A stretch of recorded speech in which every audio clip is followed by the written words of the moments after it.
Okay. Once again, here we are at Downtown Comics, and this is the secret history of comic book shopping before the comic book shops. I remember those days. Oh yeah. Well, we talked in our last one about what it was like to buy comics in comic book stores, and we had a great time with that. But I remember us, you and I, Jason, talking about in the old days when you'd have to make your route from grocery store, drugstore to drugstore to get your comics.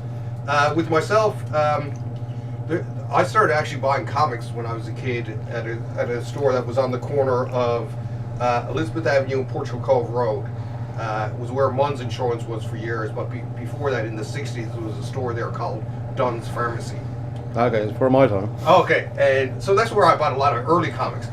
But meanwhile, across, just a little bit, I guess, east of that was another drugstore called Parkdale. I remember Parkdale. I know you know Parkdale. Parkdale used to have a great selection of comics. Every whatever comic book day was back then, I can remember myself and my buddies would flood. We couldn't wait to get out, right? That's where I bought the first appearance of Hobgoblin. Oh, okay. Right. I can remember actually buying my first giant size X-Men there. I remember seeing it on the shelf, blew my mind. I was like, wow, what a cool cover. Right? Yeah. And I mean, they had a great little selection there too. Oh, yeah. Then you go a little bit more east of that then, and there was Elizabeth Drugs. Yeah. That used to be, was that next to the bank there or something like that? It was Holly Lanes was there, and there was a Dominion was there. Yeah. I don't know if there was a bank around there. I don't think so. Okay, I think it was Dominion, Elizabeth Drugs, and then Holly Lanes. Yeah, okay. I think the bank was across the street. Yeah, okay. So anyway, of course, in the old days there were no comic book stores. Well, before Escape actually over there. Elizabeth Drugs were about the first part of Days of Future Past. Oh, okay. And the next time I saw an X-Men comic was 143. So I missed the second part. And it took me about 4 or 5 years to actually find it somewhere. And people don't realize that was a big thing back then. Is a lot of times that's how you used to get holes in your thing. Because even Parkdale, which used to have a lot, every so often they'd jump one or whatever. So if you were late getting it, you missed out. Yeah.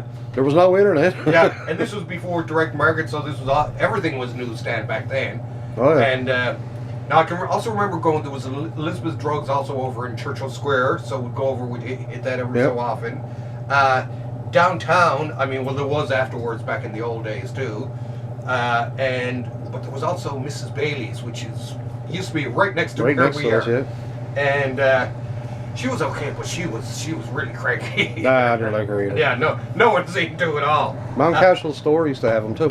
Okay, Mount Cashel store, that's another one. That's where I would have bought like first appearance Cloak and Dagger. Oh, okay. Yeah. Spectacular Spider-Man was amazing back then.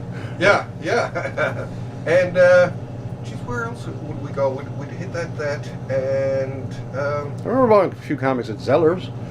Yes. I bought the Pope John Paul comic there. I bought I used to buy a lot of Treasury editions there. Oh, I love the Treasury edition.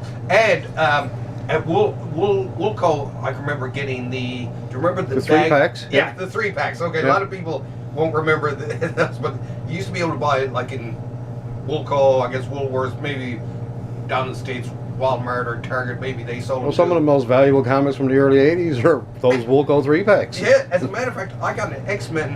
One of the early X-Men was one of the first 3 new X-Men comics. Was that yellowish cover with a demon in it? Yeah. On the cover, that was I can't remember which. It was one of the very early ones, Cochran one, and that I can remember seeing that in between because you could sort of separate them a little bit so you could see which comic was in the middle or whatever. Well, look up the price of Uncle Scrooge number 179. Oh. Mint copies, a couple $1,000s.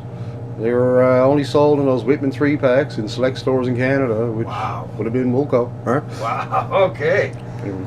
Well, yeah, that's what it was like anyway. In the old days, you couldn't just come to a great store like Downtown Comics and buy all your comics in one spot. There's no such thing as a reorder either. No, you had to go hunting and pecking. Or second prints. Yeah. There's no trades to collect the issues. Right? But I like the way you put it.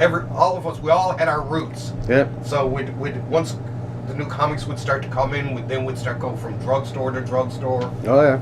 And yeah, the only way to really get back issues was either order through the back of comics, and even then it was sort of iffy back then, or wait until finally some new comic book stores started to appear, and then we were able to fill up those holes. But Yeah, so where I got the first issue of New Teen Titans was in the drugstore. Right? Oh, okay. Same with the first appearance in the DC Comics Presents. Yeah.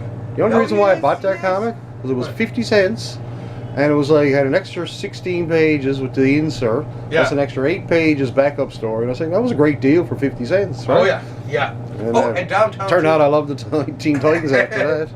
And downtown there was O'Mara Martin, Yep. which was on Rollins Cross, and of course, like I where my dad had Royal Grocery around the corner, I'd always go up there for something to do while waiting for him to go home. Yeah, it was a good fare for me.